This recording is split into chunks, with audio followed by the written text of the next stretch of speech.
दिल्ली के 24 अकबर रोड के बंद कमरों में इस वक्त जो बिसात बिछाई जा रही है वो या तो कांग्रेस को 2027 के सिंहासन पर बैठाएगी या फिर इतिहास के पन्नों में समेट देगी।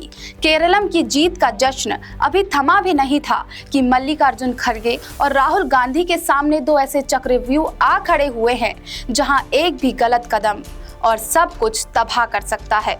एक तरफ है पंजाब तो दूसरी तरफ है उत्तर प्रदेश। ये वो दो राज्य हैं जहां अगले साल यानी 2027 में विधानसभा चुनाव होने हैं। राजनीति के गलियारों में चर्चा तेज है कि कांग्रेस बड़े पैमाने पर बदलाव करने जा रही है। कई राज्यों के प्रदेश अध्यक्षों की छुट्टी होने वाली है, लेकिन सवाल ये है कि क्या कांग्रेस समय रहते इन राज्यों की अंदरूनी बीमारी का इलाज कर पाएगी?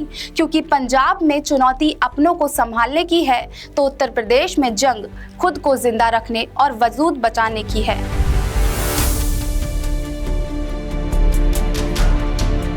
आइए सबसे पहले बात करते हैं पंजाब की।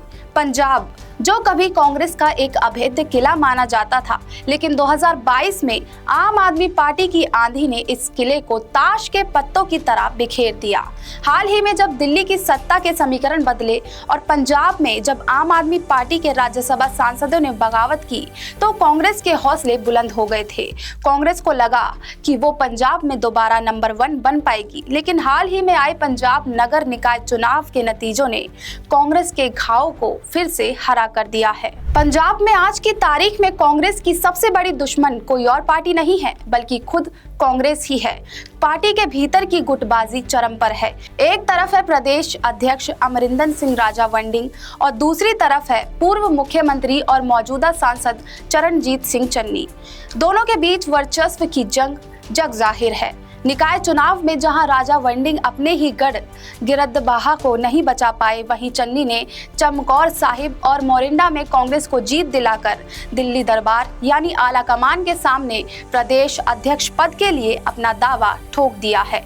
इतिहास गवाह है, इसी अंदरूनी कलह और गुटबाजी के चलते कांग्रेस ने हरियाणा में जीती हुई बाजी गवा दी थी और अब पंजाब में भी चरणजीत सिंह चन्नी, सुखपाल खैरा, प्रताप सिंह बाजवा और राजा वंडिंग के बीच का मुठभेड़ पार्टी का माहौल खराब कर रहा है।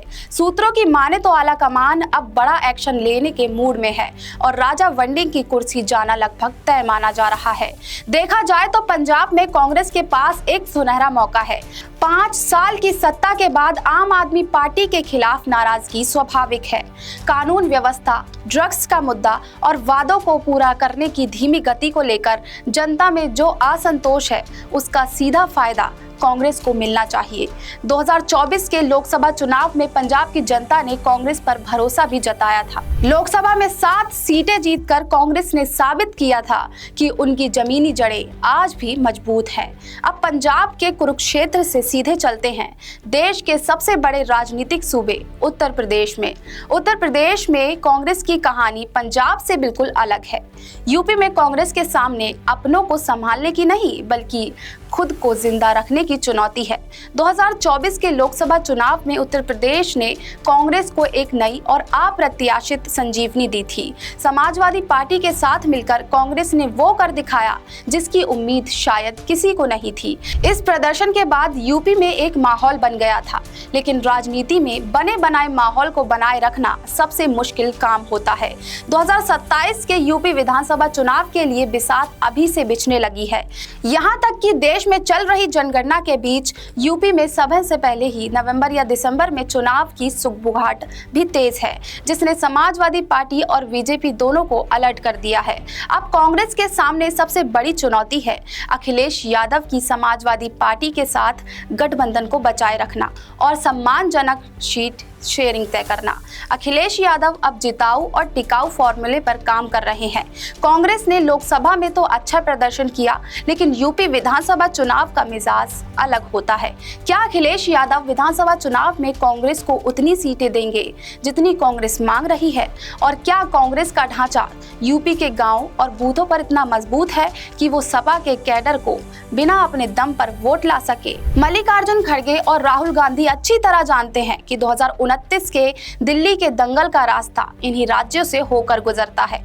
अगर पंजाब जैसा मजबूत राज्य हाथ से निकल गया तो कार्यकर्ताओं का मनोबल टूट जाएगा, और अगर उत्तर प्रदेश में समाजवादी पार्टी के बड़े भाई वाले रवैये के सामने कांग्रेस खुद को साबित नहीं कर पाई तो यूपी में मिला पुनर्जन्म सिर्फ एक इत्तेफाक बनकर रह जाएगा। केरलम की जीत ने कांग्रेस को ऑक्सीजन जरूर दी है, लेकिन पंजाब और यूपी की डगर बेहद पथरीली है। एक तरफ अपनों को एक जाजम पर बिठाने की चुनौती है तो दूसरी तरफ सहयोगियों के साथ तालमेल बिठाकर खुद को वजूद को बड़ा करने की परीक्षा। अब देखना दिलचस्प होगा कि राहुल गांधी और खरगे का ये नया संगठन प्लान इन दोनों राज्यों में कांग्रेस की नैया को पार लगा पाता है या नहीं। आपकी इस पर क्या राय है, हमें कमेंट्स में बताएं।